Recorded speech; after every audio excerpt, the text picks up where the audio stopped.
Cadena 30, la televisión más abierta que nunca.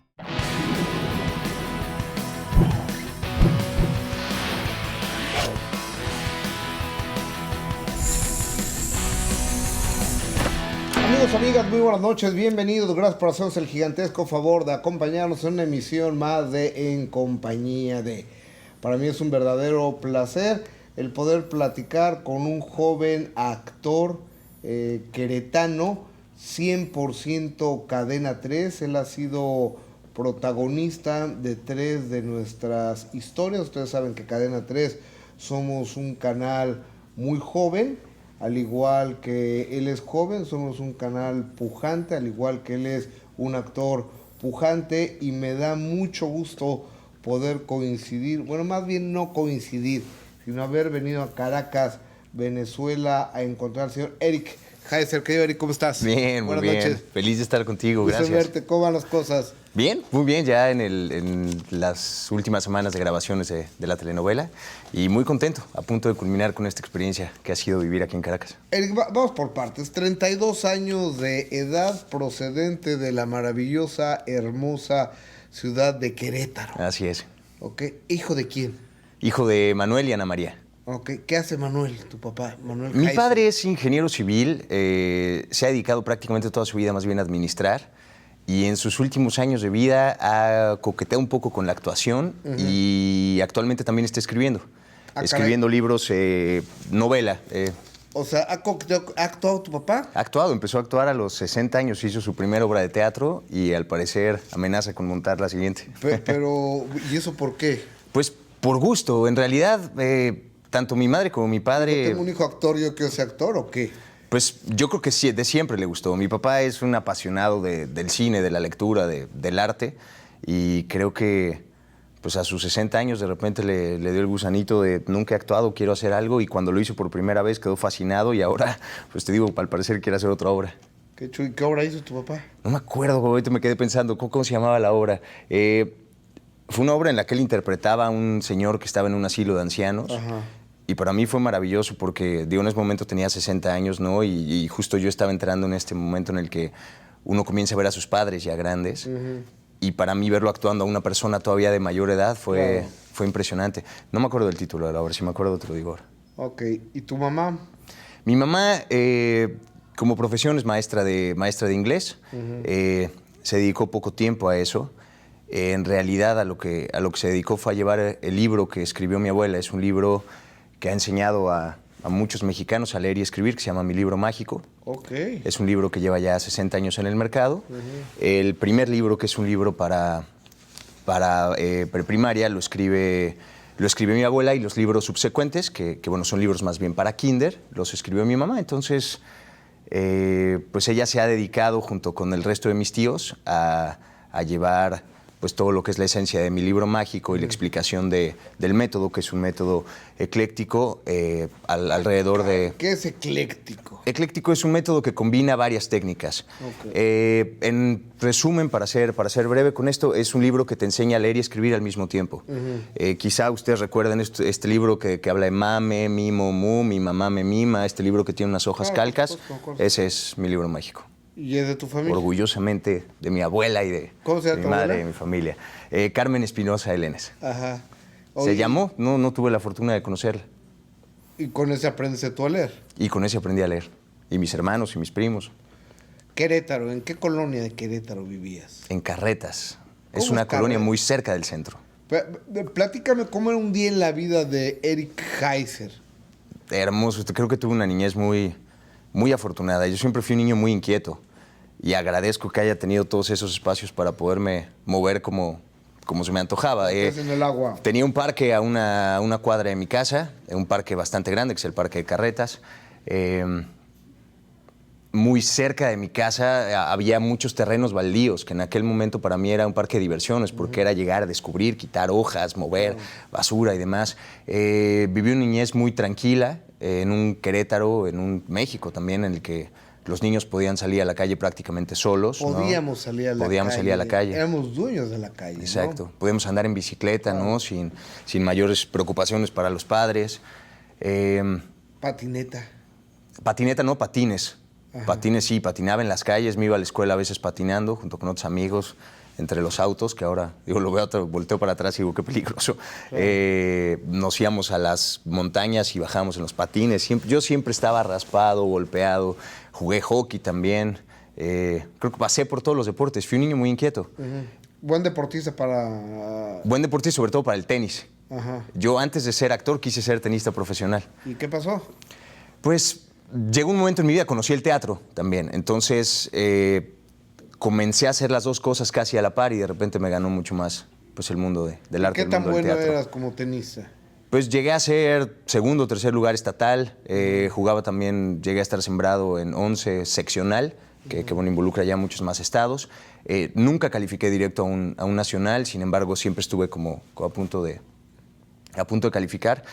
Y había algo más que, bueno, sí quería ser, por un lado, primero en un momento tenista profesional y por el otro, me iba también muy bien en la escuela. Entonces era para mí como una herramienta más para poder conseguir una beca en una buena universidad. Yo como quizá lo sepas, pues Querétaro es una sociedad muy cerrada, muy tradicionalista, aún en estos días. Yo por un lado lo agradezco también porque crecí con valores muy importantes, valores que de repente siento que hoy en día se están perdiendo, pero por otro lado es una sociedad que de repente le dicta a las personas lo que tiene que hacer o te van encaminando a cosas que a veces tú no quieres. Y por ello yo crecí queriendo ser un hombre perfecto, en el sentido de que era un buen estudiante, procuraba ser un buen deportista, ¿no? Y yo quería ir a la mejor universidad, que para mí en ese momento era Harvard. Entonces, toda la preparatoria yo me la pasé pues, haciendo una buena preparatoria, sacando buenas calificaciones, seguía jugando tenis y decía, pues yo quiero ir a Harvard para poder aplicar a una beca. Que obviamente yo no podía pagar una escuela, bueno, mis padres no podían pagar una escuela como Harvard. Que debe ser carísima, ¿no? Carísima, carísima, carísima. ¿Y qué pasó? Y después sale la oportunidad de que me vaya a Bélgica a estudiar el último año de preparatoria, en un programa de intercambio. Bélgica. Era rarísimo. Mi padre... No, nunca lo había... Toda mi vida nunca había escuchado que alguien fue a Bélgica a estudiar. Pues fue por cuestiones del destino, creo yo, más que por otra cosa. Mi padre es rotario, entonces a través de... ¿En Bélgica qué idioma hablan? Holandés. Bueno, en realidad le llaman flamenco, pero es holandés, es Dutch. Yo hablo holandés. Ahorita me cuentas. Bueno, la historia fue... ahorita me cuentas por qué, o sí. sea, no entiendo. Yo originalmente quería irme a Francia. Entonces, en este tipo de programa de intercambio, tú podías aplicar a 3 países y dependiéndose del cupo o del destino, de lo que fuera, ya te mandaban a ese país. Entonces, yo apliqué a Francia, después apliqué Alemania y apliqué Bélgica. Y terminé en Bélgica, pero yo había aplicado... Hablo francés, hablo holandés y inglés y español. ¿Y alemán? Alemán no. Alemán lo entiendo porque es muy parecido al holandés, al flamenco. Pues si hubieras ido a Alemania, pues hubieras sido hombre en el agua, ¿no? ¿O qué? Pues creo que sí, porque mi apellido tiene raíces alemanas. Ajá. O sea, pero, ahorita regresamos a esa parte, pero ¿por qué aprendes holandés? Pues... para poder, o sea, yo te puedo decir que en primera instancia para poder comer, porque yo llegué a Bélgica. O sea, o sea, ¿tú llegaste a Bélgica sin hablar holandés? Yo llegué sin hablar ni jota de holandés, nada. Yo sabía que sí se decía ya y que no se decía ne. Ajá. Y era lo único que yo sabía. ¿Y por qué no pude prepararme? Porque me avisaron que yo había caído en la parte flamenca, creo que 3 semanas antes de irme. Entonces, pues no había manera de aprender. Y llegué. El último año de preparatoria. El último año de prepa. Y cursé el último año de prepa en holandés. Bueno, en holandés, en alemán, en inglés y en francés. Allá. Porque la educación en gran parte de Europa involucra muchos idiomas. Hace todo, pero un matadito en la escuela. Sí. Seamos claros. Sí, totalmente. O sea, salí con 9.6 de la prepa, de promedio. Qué odio. Déjame hacer una pausa comercial. O sea, nos sacamos 7, 8 o una cosa así, no nos caen gordos estos. No, qué padre, qué buena onda, porque solo se vive una vez y vivirlo con intensidad en el momento de ir a estudiar es bien padre, aunque los que somos regulares como estudiantes nos caen gordos los matados, pero qué padre. Sí. Ahora una pequeña pausa. Es más, mejor mándale en holandés o en alemán, en algún idioma, la pausa comercial. Tot ziens. ¿Quién sabe qué Hasta pronto.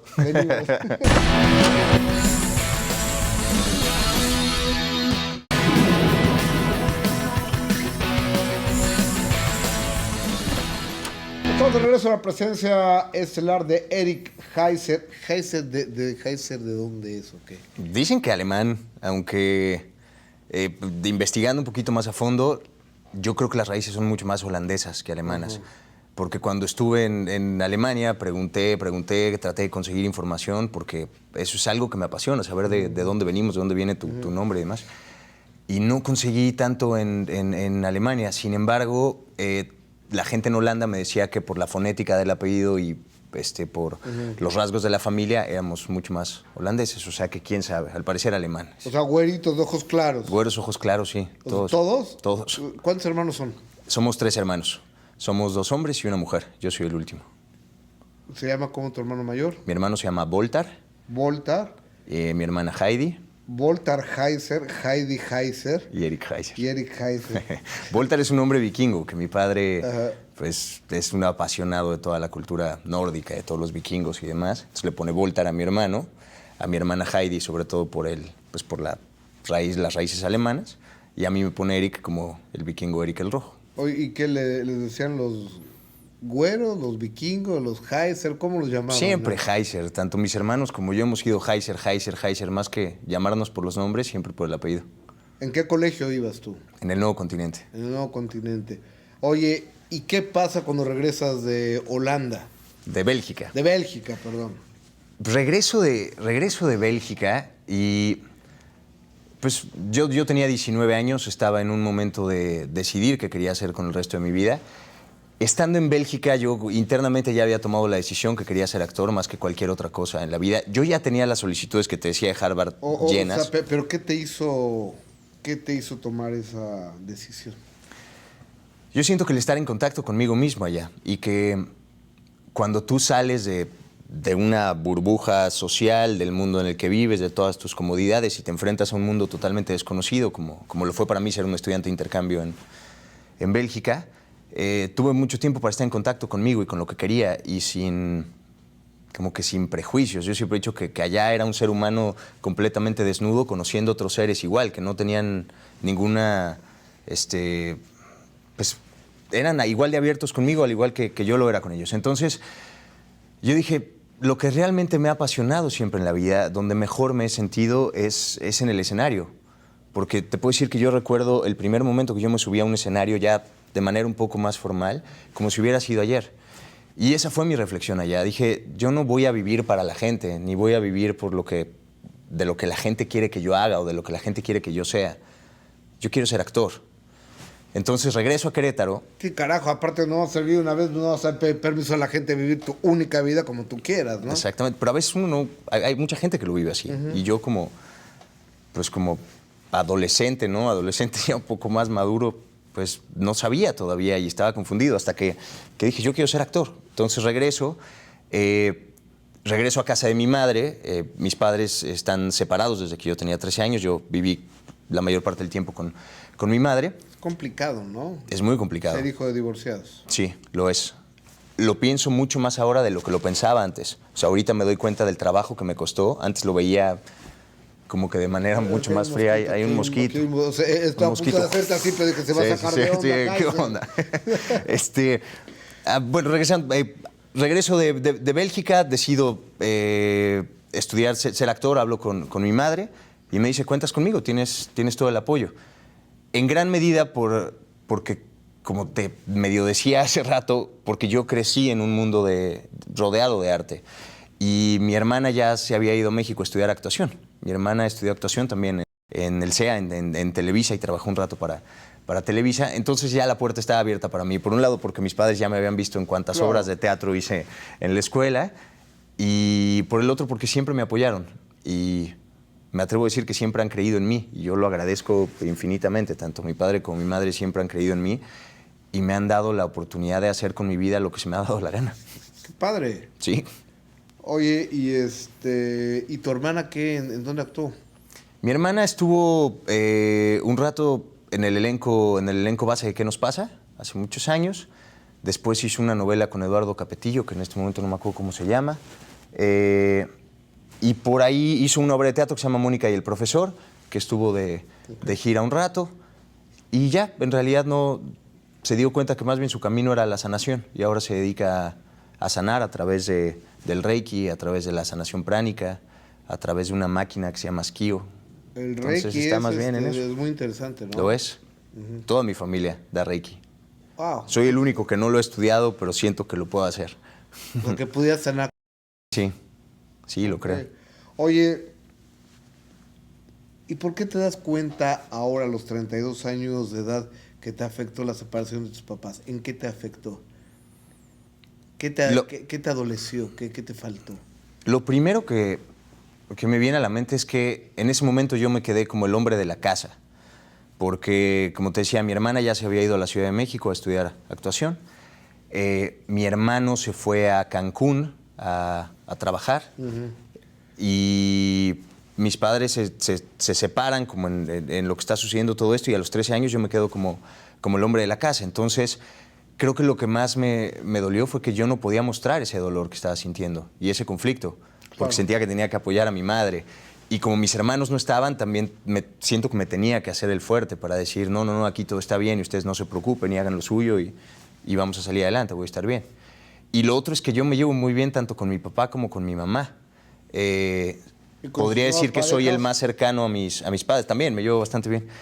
Que soy el más cercano a mi padre, también. Entonces esto, pues de repente yo era como el centro, claro, en todos sentidos. ¿Y tienes más hermanos de las nuevas relaciones de tus papás? No, solamente ellos. De hecho, tardaron muchos años mis padres en tener nuevas parejas.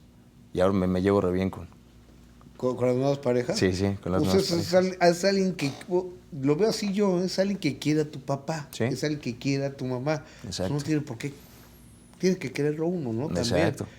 Yo estoy feliz de que ambos estén felices en sus relaciones. A mí me llena ver a mis padres plenos. ¿Y también ellos comparten tus éxitos? Sí, totalmente. Siempre me han acompañado, como te decía, desde que yo hacía las obras de teatro en la escuela, a nivel secundaria, luego a nivel preparatoria, y cuando yo empecé a trabajar profesionalmente, siempre han estado ahí. Si hay un estreno de algo, me acompañan, forman parte de ello. Ok, al checar tu carrera como actor, veo que estudias en el centro, no sé, en el CEFAC. Centro de Formación Actoral. Centro de Formación. Que ahora cambió, se llama CEFAT. Ajá. Ok. ¿Por qué entras ahí si tu hermana había entrado al CEA? y estaba pues, como, no sé, como más popular el CEA, ¿no? Sí. Primero porque soy muy idealista. Yo tuve algunas ofertas de trabajo antes de estudiar propiamente, antes de formarme como actor, y yo decía, no, yo no quiero aceptar un trabajo primero para cantar en grupos musicales. En aquel momento estaba de moda Mercurio, ¿no? ¿Cantas? Y canto también. Y también formé parte de un grupo musical, que bueno, o sea, esa es otra cosa muy linda en mi vida que ahorita. Harina de otro costal. Exacto, harina de otro costal. Y yo dije, no, yo a pesar de que me apasiona el canto... Si tú cantas, no podías hacerlo. No, sí. Esos grupos, o sea, el ingrediente fundamental es que no cante. Exacto. Que sea plástico. Exacto. Yo no creía en el plástico. Era una época en la que yo escuchaba trova, yo me la pasaba con unos ideales, defendía como al ser humano en todos sentidos, ¿no? Con ideales. Sí, o sea, todas esas canciones eran pues el pan nuestro de mi día, el soundtrack de mi día. Entonces, eso no tenía nada que ver con lo que yo hacía. Ajá. Y fuera de eso, para mí era plástico. Y yo decía, yo el día que le lleve, que sea actor, quiero haberme preparado para hacerlo, porque creo que es una profesión ultra respetable. Y lo es. Totalmente. Y lo es. Entonces dije, no, me voy a preparar primero. Y cuando yo vi a todos los maestros que estaban en el CEFAC, a pesar de que era una escuela de televisión, eran los maestros más respetados del teatro en México. Y dije, yo quiero estudiar ahí. ¿Tú querías hacer teatro, cine? ¿Querías irte por esa onda? Pues lo que más me ha llamado siempre la atención ha sido el teatro y el cine, en ese orden. ¿Y donde mejor te ha ido es en la tele? Y donde mejor me ha ido es en la tele, donde realmente ha ido creciendo mi carrera, ha sido en la tele. Escojo esa escuela inicialmente por los maestros y también porque sabía que si me aceptaban ahí iba a ser como una manera de entrar mucho más directo al medio, ¿no? Y así sucedió. Yo empecé la escuela y a los como 3 o 4 meses me habían dado un pequeño personaje en Lo que callamos las mujeres. Después de ese me fueron llamando para hacer otros capítulos. Después me llaman para hacer un personaje como mejor amigo de Pedro Sicard en la novela La Duda, con Silvia Navarro. Yo estaba nerviosísimo ese día. Y después de eso hago ya mi primera novela en forma, que fue Enamórate. Ok. Entonces entré rapidísimo. Y lo otro, llego a la Ciudad de México y empecé a trabajar en una obra de teatro a la semana de que yo estaba allá. ¿Cuál? Se llamó Departamento de Solteros, dirigida por Luis Frías. Fue una obra que sobre todo se la pasa girando. Es una obra, yo le llamo como carnavalesca, casi circense. Una obra que es de esto de que el actor puede improvisar, es como darle al público lo que te está pidiendo de una u otra forma. Lo cual no es lo que más me gusta hacer, sin embargo, en ese momento fue un gran entrenamiento. Y tenía chamba, tenía para pagar la gasolina, para salir al cine, ¿no? Creo que me desvié un poquito ya de lo que... No, pero no te preocupes, déjame hacer una pequeña pausa comercial, porque estábamos en por qué había entrado a TV Azteca, si su onda era el teatro y el cine, en ese orden, ¿verdad? Sí. El teatro, donde dicen que se hacen los actores. Dice, creo que los actores pueden hacer en cualquier lugar. Regresamos y tengo que preguntarle al señor Heiser, ¿qué hace en Cadena 3? Regresamos.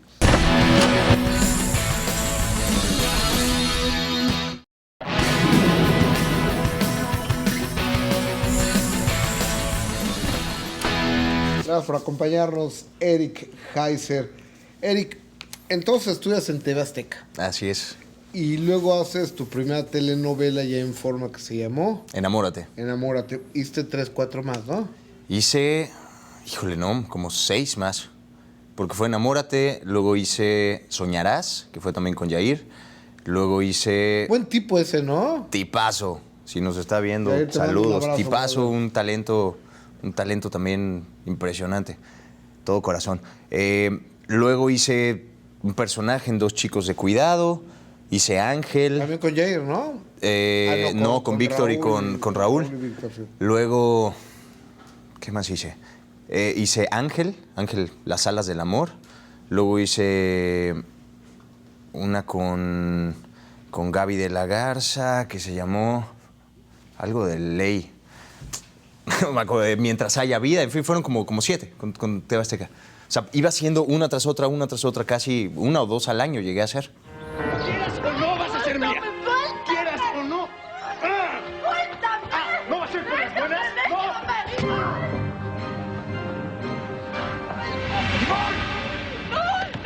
¡Ángel! ¡No te muevas! Si te acercas, ella se muere. ¿Qué haces? ¿Quién eres? ¿Y te gustaba lo que hacías?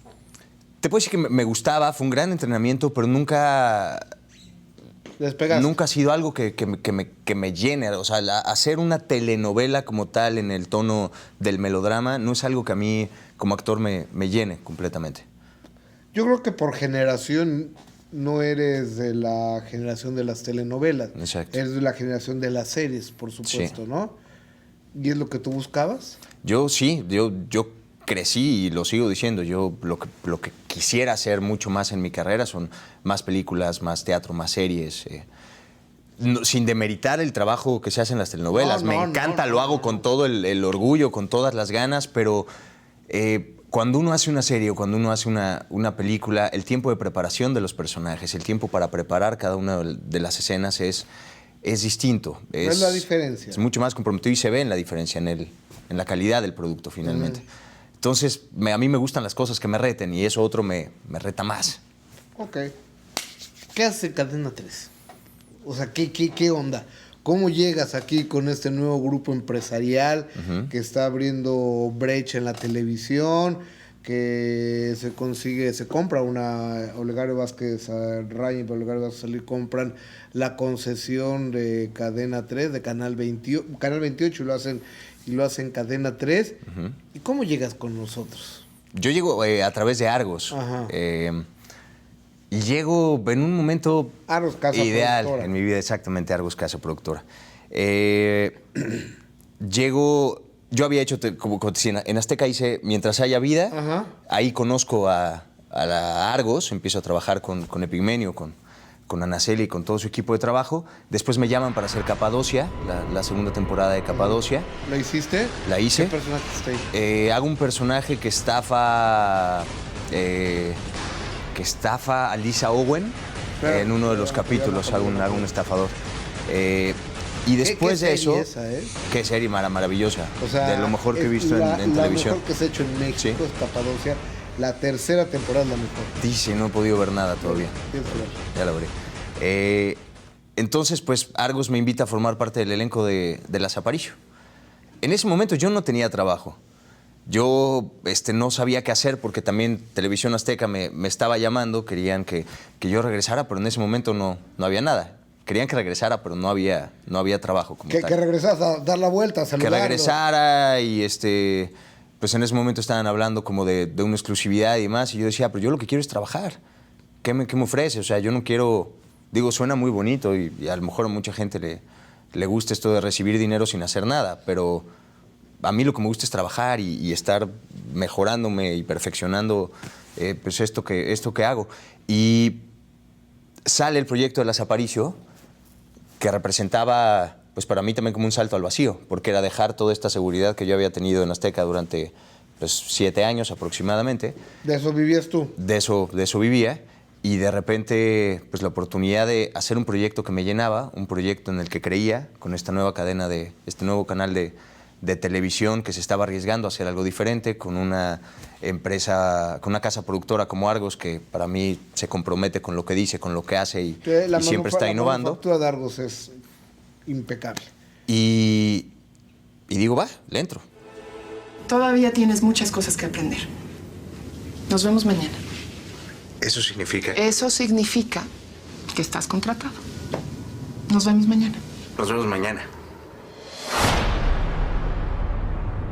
Entonces dejo toda esa seguridad y me enfrento a este nuevo proceso, que es de las cosas que más agradezco en la vida, porque es un proyecto que representaba para mí hablar de cosas interesantes, hacer un proyecto con temas actuales, con temas que ya no se podían esconder, ¿no? Que ya no se pueden esconder, de los cuales vale la pena hablar.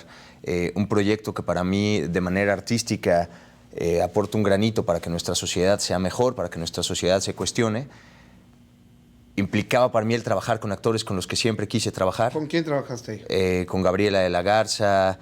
Cada semana entraba también una actriz nueva al proyecto. Entonces, trabajé con mucha gente con la cual yo admiraba y Gabriela, con la cual Jimena. crecí. Mari Carmen Farías, con Heréndira Ibarra, ¿no? Con Jimena González Rubio, con Plutarco Asa, en fin, con actores que yo respetaba, que eran casi de mi generación, pero que yo siempre decía, wow, un día voy a trabajar con ellos, un día voy a hacer una película con ellos, Claro, y ahí estaba. Claro, porque ellos habían empezado antes que tú, puede ser. Exacto. Eso. Y lo otro es que era un nuevo formato, ¿no? Que si bien se parece mucho a la telenovela, se hace de una manera distinta, se cuenta de una manera distinta y pues creo que es claro, el lenguaje es otro. Y así llego a Cadena 3 y me siento feliz de haber tomado esa decisión. Creo que me ha hecho crecer en todos sentidos. Oye, y incluso cuando hiciste Las Aparicio, con ese Las Aparicio, mantuviste una relación con una Las Aparicio. ¿Con quién Así fue? es, con Jimena. ¿Y cómo te fue con esa relación? Bien, maravilloso, fue muy bonito. Fíjate que yo tuve un desasosiego con ella el primer día, el día del lanzamiento. Como un desasosiego. Porque a la hora de enlazarme con el noticiero estelar, estaba ya haciendo yo el enlace desde la presentación. Desde Casa de Las Aparicio, Ajá, ¿no? Desde la Casa de Las Aparicio. En ese momento me las cambian de posición.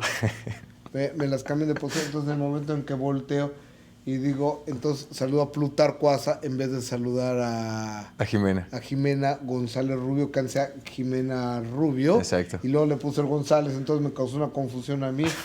y me dice, ¿y por qué no me saludas? ¿A mí no te parece que eres muy maleducado? Salud, espérate. Vamos a Plutarco Asa. Entonces tuvimos la primera bronca ella y yo, pero bueno, ya después Se limaron las perezas. ¿no? Qué bien. O sea, yo creo que es una estupenda, es una mujer yo de creo mucho que temperamento. Ella pensó que había sido una descortesía de mi parte, pero fue un descontrol. Una más bien. equivocación. ¿Esto qué pasa? Fue un descontrol, y más cuando vas en En vivo. Oye, ¿y de qué personaje hacías en las Aparicio? ¿Recuerdan? Alejandro, un escort. Enamorado de Alma Aparicio, que es pues la que era la madame, la que Un tenía prostituto. este atelier, un prostituto. Que ¿Qué? también me encantó, porque yo venía haciendo personajes muy similares en mi carrera, sobre todo hablando de lo que hice en Azteca. Fueron personajes muy parecidos, aunque fuera que se cargaran más hacia el lado antagónico, fueran más hacia, digo, nunca hice un protagónico en Azteca, pero siempre era el amigo del protagonista o el no sé qué. Siempre era como el güero de dinero, ¿no? O el niño insoportable. Eran personajes muy cara de similares. loquillo. Exacto. Sobre todo en México, ¿no? Que de repente, claro. o sea, los güeros es como, güero, ¿no? Sí, claro. De repente resaltan las cabecillas ahí güeras Bueno, ya ves en México. Ya ves que aquí en México hay hasta un anuncio que aquí en México el 90% de las personas somos güeros, ¿no? Entonces pasan un cuate en un mercado. Pásele, güerita, Pásale, pásele, güera. güerita. Sí. Eso me encanta. No te decía cuánto lo extraño. Estar acá me ha hecho valorar también tanto eso que tenemos en México. Regresando a las apariciones para pero está bien. para no perderme. Escort. Escort, sí. Escort. Así es. Oye, y se hizo un escándalo con aquella telenovela, ¿no? Sí. En ese momento. Lo fue. Pues que creo que decía muchas verdades y a veces a la gente no le gusta que le digan sus verdades. Y para mí fue un reto actoral, primero porque estaba trabajando, como te decía, con gente a la que admiro muchísimo, porque estaba trabajando con Argos también, que pues a mí siempre me ha provocado mucho respeto el hecho de trabajar con ellos, porque estaba trabajando con Cadena 3 y un canal nuevo, y todo para mí era un gran reto y un gran aprendizaje. Entonces, te puedo decir que ha sido como el proyecto que ha marcado esta nueva etapa de mi carrera. Tu vida cambia con la entrada a esta nueva cadena de televisión que es Cadena 3. Incluso a los pocos meses te haces imagen de nuestro nuevo banco, de Multiva. Así es. ¿Sí? Que también representa, eso es un banco distinto. Claro. Que a mí me gusta eso, es un banco también innovador, ¿no? Y formar parte de esa campaña para mí fue, pues me siento orgulloso de que me hayan llamado para hacer eso. ¿Y qué ha pasado con el teatro y con el cine? Con esto regresamos con Eric Heiser, y también qué ha pasado encuentra el gran amor de su vida y la tiene que dejar por venirse a chambear. Con esto venimos.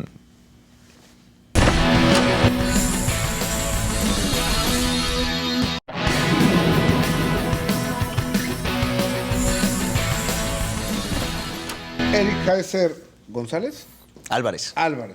queretano. Tú tenías la idea firme de teatro y cine en ese orden. Luego televisión. Ajá. La televisión te ha abrazado todo dar. ¿Y qué pasó con el teatro y con el cine? En el 2007 yo hago la última novela en ese momento con Azteca que se llama Alma Legal, ya me acordé, que tuve la fortuna de trabajar ahí con Pepe Alonso. Mi Pepe, le mando un Maravilloso, abrazo. un abrazo también. Termino eso y digo, yo quiero hacer teatro y yo quiero hacer cine. Y como no estaban llegando todas esas oportunidades a mí, decido formar una casa productora que se llama Arte Post, junto con otro actor y director ahora también que se llama Guillermo Iván. Entonces Guille y yo comenzamos con el sueño de Arte Post y comenzamos escribiendo teatro, produciendo teatro y actuando nuestras propias obras. Esto fue en el 2007. Con la idea de que íbamos a hacer pronto nuestra primera película, que esto nos iba a servir como un entrenamiento. Entonces la primera obra se llamó El Hombre Perfecto. La escribimos, la producimos y la estrenamos en 3 semanas. Nos trajimos un director de Nueva York, que es Jim Berlin, que es el subdirector del HB Studio. La escribimos en inglés y en español. Jim, aparte de ser un gran amigo, es un gran director, es uno de los maestros de actuación más respetados de Nueva York. Y lo trajimos para que coescribiera con nosotros y para que nos dirigiera. Entonces, hacemos esa obra, buscamos oportunidad de entrar en temporada en diferentes teatros, nos dimos en la cara con la noticia de que había que hacer demasiados trámites burocráticos, que había que conocer gente, que habías que... En fin, de estos manejos extraños que tiene de repente el teatro, y dijimos, pues nada nos va a detener. Podemos montar nuestra obra ahí o allá, lo único que se necesita para hacer teatro es algo que decir y un espectador. Claro. Entonces empezamos montando nuestra obra, rentando teatros por día, llevando la obra a la provincia. Nos fue bastante bien, montamos la obra en delegaciones, hicimos una jornada de teatro popular que era, si la gente no tiene para ir al teatro o no va al teatro, nosotros les vamos a llevar el teatro. Okay. Y era de ¿cuánto puedes pagar? 10 pesos, 20 pesos, 50 pesos, pásele. Y lo que queríamos era que la gente viera teatro, que la gente entrara en contacto con el arte. Entonces, esa primera obra paga la segunda obra, que se llamó Eyoko, que es una obra que tenía Guillermo antes de que comenzáramos a trabajar juntos, una obra dirigida por Edgar Álvarez Estrada. Hacemos esta obra bajo la misma consigna de estarla moviendo y moviendo y moviendo.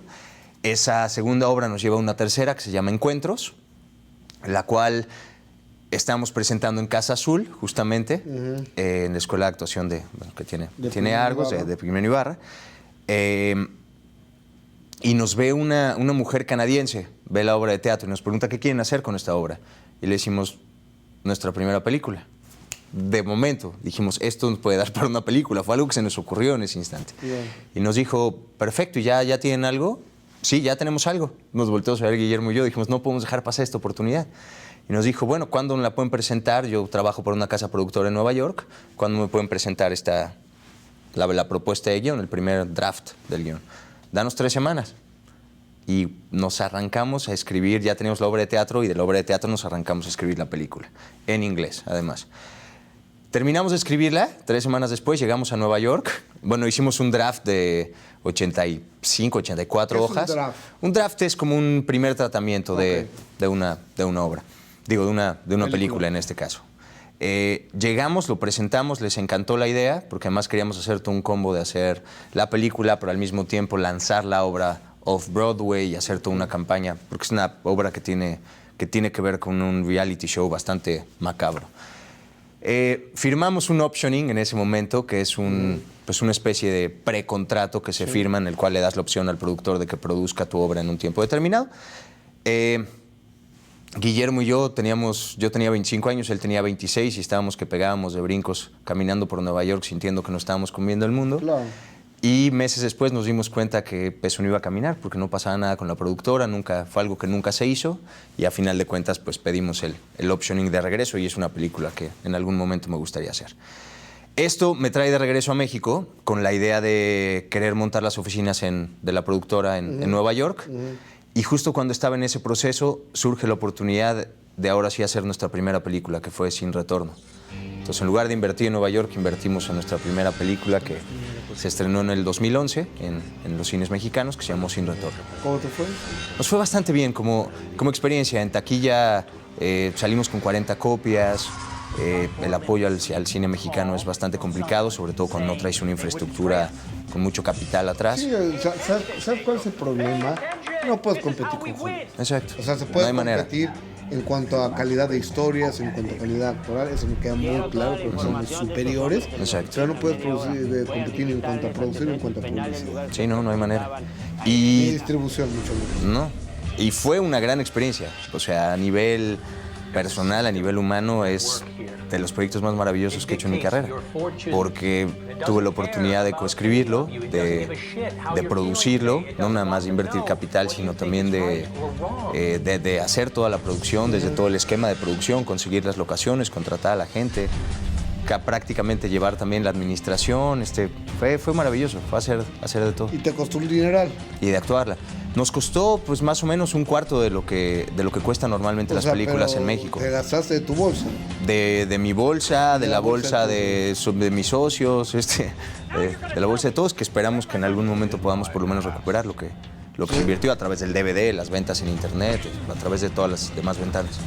Esperemos que sí. ¿Y sigues en el mismo lead de producir teatro y televisión? Sí, me gustaría seguir haciéndolo. Este año, y quiero hacerlo por lo menos también la mitad del próximo año, es sí enfocarme mucho más a mi carrera actoral. Porque me siento en un momento muy, muy lindo de mi carrera, yo me siento muy bien. Y quiero pues más bien darle por ahí, que finalmente, a pesar de que lo otro me gusta, la actuación es mi gran pasión. Claro, por supuesto. Tengo que hacer la una pequeña pausa comercial, regresar con el final de esta conversación donde tenemos que hablar de Venezuela, bueno, el octavo mandamiento, Sí. tenemos que hablar de tu novia. Sí. ¿Te vas a casar? ¿No te vas a casar? Debería conocer qué te importa, eso es una buena respuesta. Y también tenemos que hablar del dulce amargo. Y carajo, ya que se ponga las pilas, regresamos.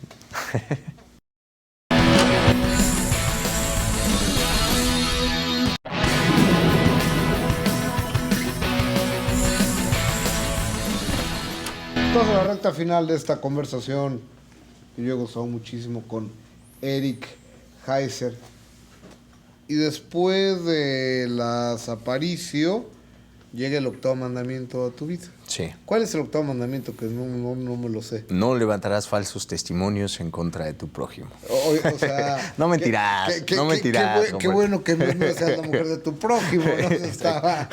Si no, no hay historia, estamos de acuerdo, ¿no? Exactamente. No mentirás. El octavo mandamiento actoralmente ha representado el mayor reto en mi carrera. Hacer un personaje como el que me tocó interpretar de Diego fue muy complejo en todos sentidos y muy exigente a nivel físico, a nivel emocional.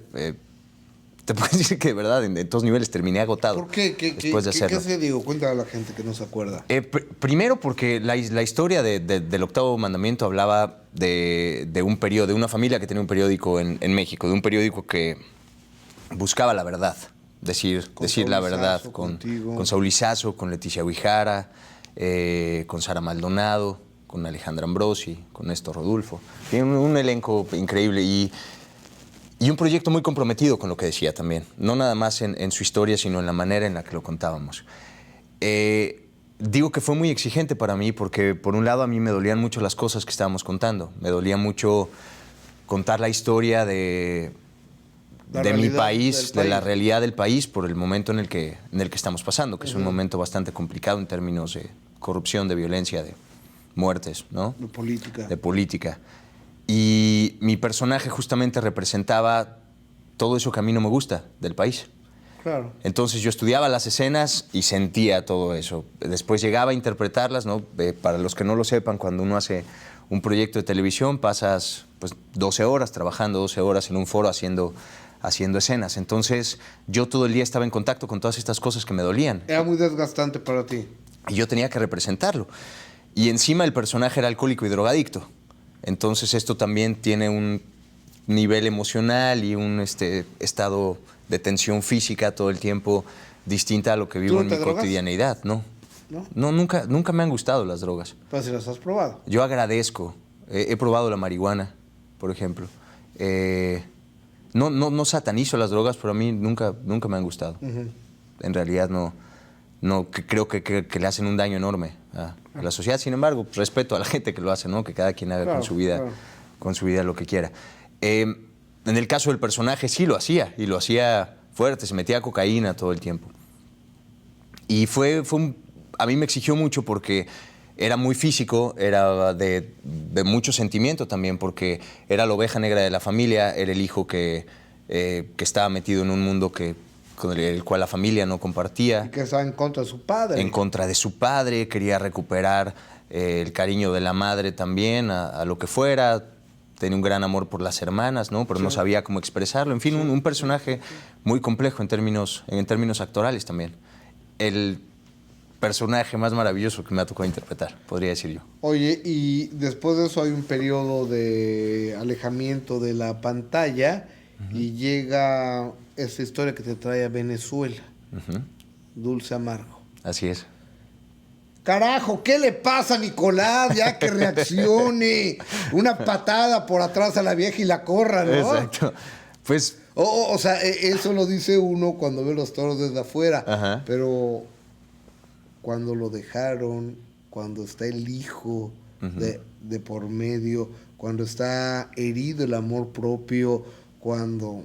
Son tantas cosas. Son muchas cosas y cuando uno lo ve desde afuera, cuando lo vemos como televidentes, justamente pasa esto, ¿no? Esto que uno dice, ¿por qué no reacciona de una manera distinta? Y como actor a uno le toca entender a ese personaje y justificarlo. Y justificarlo, exactamente, justificarlo y encontrar todos esos motores internos que te lleven a interpretar a un personaje que muchas veces parece que no está tomando las mejores decisiones.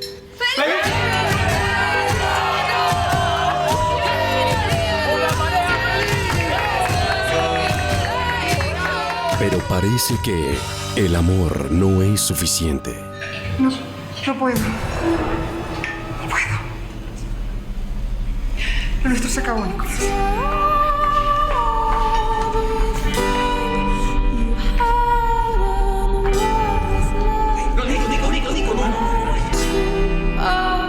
Dulce Amargo llega a mi vida justamente después del octavo mandamiento, bueno, meses después, pero para mí representó un reto, primero porque era interpretar un personaje totalmente distinto al que había sido Claro. Diego San Millán, después porque es la primera vez que trabajo fuera de mi México querido, y es la primera vez que tengo la oportunidad de protagonizar como tal, ¿no? O sea, si bien había sido parte pues, del cuadro protagónico en otros proyectos, esta vez sí era pues como un protagonista un poco más claro, un protagónico.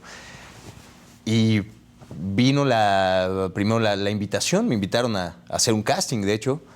Hice el casting, pero había algo de mí que me decía que me iba a quedar. Que era tuyo. Me pareció una propuesta interesante, porque si bien es un melodrama atípico en su estructura, en la manera en la que se van entrelazando todas las historias. Y sobre todo digo que sí, porque trabajar en otro país no es maravilloso. O sea, el estar solo en un país, en el enfrentarte a este mundo desconocido. Para mí, yo estaba muy nervioso porque decía, ¿cómo va a recibir la gente en Venezuela mi trabajo? Es un nuevo experimento también. Es la primera vez que Cadena 3 está produciendo una telenovela de este tipo en el extranjero, claro, ¿no? Esta coproducción que tienen con Televen. Y pues tenía los elementos que me gustan. Como te decía, primero el reto de estar en otro país. Segunda, que es un proyecto innovador del lado de la producción, ¿no? Que está haciendo Cadena 3. Y ha sido maravilloso. Ha sido un proyecto que me ha dejado mucho, sobre todo a nivel personal. No vas a hacer un favor, no te vas a quedar como Nicolás, que le pone el culo y ahí está esperando a la vieja, por favor. No. Querido compadre. No, yo, Eric, soy muy distinto. No. Oye, y yo sé que el crecer cuesta. Así es. Y el crecer duele, y el trascender también. Aparte de dejar a tu familia y a tus amigos, y parece una broma, pero la gente que viva fuera de México me entenderá, nuestra comida, sí, nuestra sazón, la energía, o sea, nuestros semáforos, nuestro alcoholímetro, todo eso, dejaste a tu chava. Sí. Una novia con la cual estás muy enamorado, entiendo, ¿no? Sí, estoy fascinado. ¿Mariana? Mariana se llama, sí. Ha sido bien bonito porque estuvimos solamente 4 meses juntos antes de que yo viniera para acá. Sin embargo, ha sido una relación muy distinta en mi vida y muy particular. Creo que tiene que ver también con el hecho de que pues estoy por cumplir cumplo 32 años a finales de año, pero... ¿Sabes cómo se llama eso? Es una buena etapa, una madurez. Madurez. Sí. De una búsqueda ya de un amor duradero, de una búsqueda de un amor estable también. Y hace una relación a distancia, sobre todo, porque pues, ella está en México y yo estoy acá en Venezuela. Han sido casi 10 meses. Ella es rehabilitadora física. Sobre todo trata pacientes con cuestiones neurológicas, lo cual se me hace hermoso. Claro. Es un trabajo ayudar a la gente de esa manera, ayudarlos a que recuperen la movilidad de su cuerpo, ¿no? Me fascina cómo ayuda a la gente. Es algo bien bonito también porque no tiene nada que ver con lo que yo hago.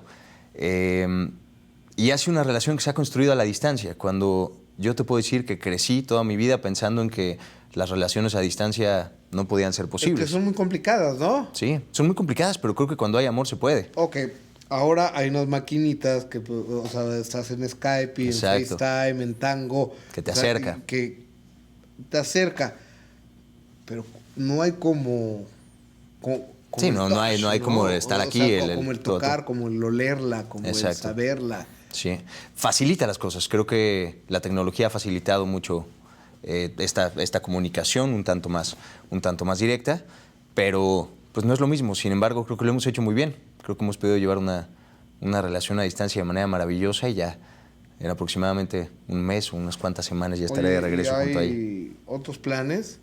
No me hagas caso, o sea, porque los periodistas así somos. Cuando son novios es cuando se casan, y cuando se casan, cuando tienen un hijo, cuando tienen un hijo, cuando tienen el otro Exacto. hijo. Entonces, ¿por qué el niño tan solito, verdad? Ah, tu pregunta, me encanta. O sea, ¿hay planes de boda o qué? No, todavía no. ¿Todavía no? No, ahorita, como te decía, creo que estoy pasando por un buen momento en mi carrera. Quiero seguir enfocando mucha energía en eso. También me siento todavía muy joven, o sea, quiero llevármela con calma, quiero seguir construyendo una relación con cimientos muy fuertes que sea duradera, que dure por siempre. Entonces no tengo prisa.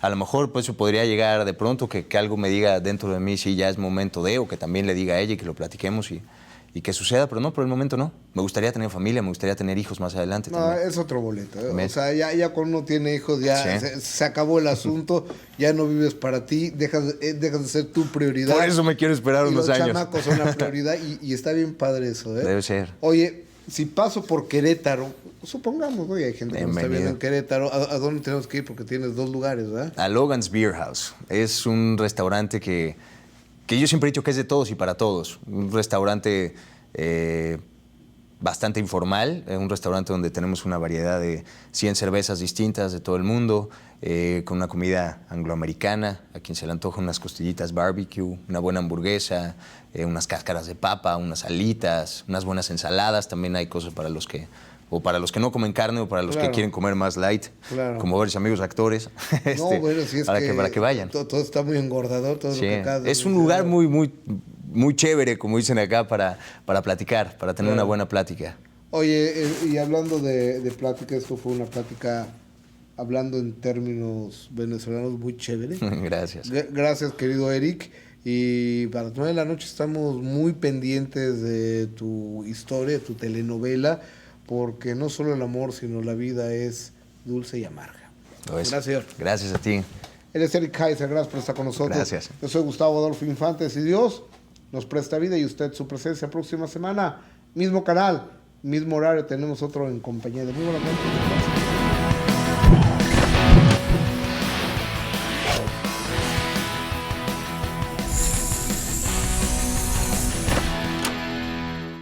Cadena 30, la televisión más abierta que nunca.